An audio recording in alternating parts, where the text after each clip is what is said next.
किन गरेको त्यसको अब्जेक्टिभ के हो भने यो परारको वर्ष हामीले राष्ट्रिय स्तरमा प्रोग्राम कन्डक्ट गरेको थियौँ।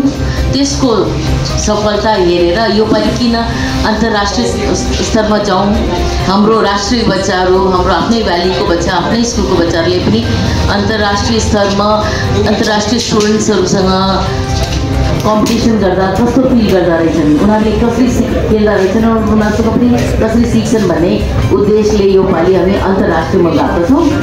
लगभग हाम्रो 450 जना अहिलेसम्मको रेजिस्टर भइसकेका छन्। तयारी पूर्ण छ। सबैको सहयोगको अपेक्षा राख्दै म आफ्नो मन्तव्य सुनाउँछु। धन्यवाद। सम्पूर्ण पत्रकार साथीहरूमा चाहिँ अशोक कुमार श्रेष्ठ चिफ एकाउन्ट अफिसरको तर्फबाट चाहिँ नमस्कार भन्न चाहेँ। र यो अघि पनि हाम्रो प्रोग्रामको समय भनिसक्नुभयो।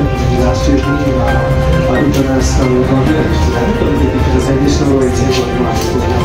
त्यतिखेर चाहिँ लगभग हाम्रो चाहिँ 7 लाखको बजेट थियो र 7 लाखको बजेटमा चाहिँ हामीले नेसनल वाइज गर्दा निकै भव्य र सभ्यताले चाहिँ कार्यक्रम सञ्चालन गर्न पायौँ र खुसी पनि लाग्यो। त्यसले गर्दा चाहिँ योपालि किन हामी इन्टरनेसनलको लेभलमा नजाने र भन्ने चाहिँ म्यानेजमेन्ट टिममा पनि छलफल चल्यो, जसले गर्दा चाहिँ योपालि चाहिँ हामीले चाहिँ इन्टरनेसनल वेमै जाने एकचोटि चाहिँ गएर हेर्ने कस्तो हुँदो रहेछ कार्यक्रम र हाम्रा विद्यार्थीहरूले पनि केही सिक्न पाउँछ। इन्टरनेसनल लेभलमा गइसकेपछि नेसनल विद्यार्थीहरूले इन्टरनेसनलको तौरबाट उहाँहरूले खेल्ने तरिका, उहाँहरूको अनुभव अनि कन्फिडेन्स लेभल पनि हाई हुन्छ भन्ने हिसाबले चाहिँ हामीले चाहिँ योपालि चाहिँ इन्टरनेसनलमा जाने भन्ने चाहिँ is director level, management level र प्रशासन लेभलमा चाहिँ सल्लाह भएर अनुसार चाहिँ हामीले कार्यक्रम चाहिँ यो वर्ष चाहिँ इन्टरनेसनल वाइज सञ्चालन गर्दैछौँ।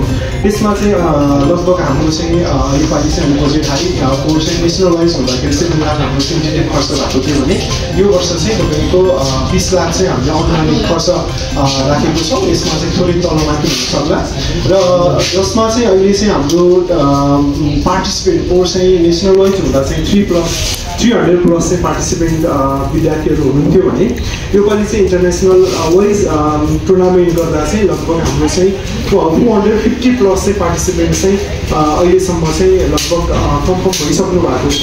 तर अहिले हाम्रो चाहिँ जस्तै फरेनर जस्तै भनौँ न विदेशी विद्यार्थीहरू पनि धेरैजना हुनुहुन्थ्यो। सुरुमा चाहिँ लगभग 7-8 जना चाहिँ कन्फर्म गर्नुभएकोमा पछि चाहिँ अब यो देशको परिस्थिति, अहिले राजनीतिक अवस्था, बिचबिचमा देशभित्र भइराखेको द्वन्द्व उहाँहरूले साइज न्युजबाट थाहा पाउनुभयो होला। त्यसले गर्दा उहाँले गरिसक्नु भएको रेजिस्ट्रेसन पछि चाहिँ क्यान्सल गर्नुभएको छ।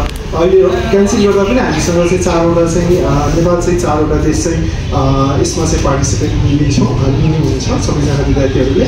र यसमा चाहिँ हाम्रो 20 लाखमा मेन खर्च भनेको चाहिँ अहिले देखिएको चाहिँ फुडिङ प्लस एकोमोडेसनमा चाहिँ मेन खर्च चाहिँ जान्छ भने त्यसपछि चाहिँ हाम्रो खर्च भनेको चाहिँ एभिएटरलाई जाने चाहिँ जुन फीहरू चार्जहरू छ त्यसमा पनि अलिकति खर्च चाहिँ लेखिएको छ।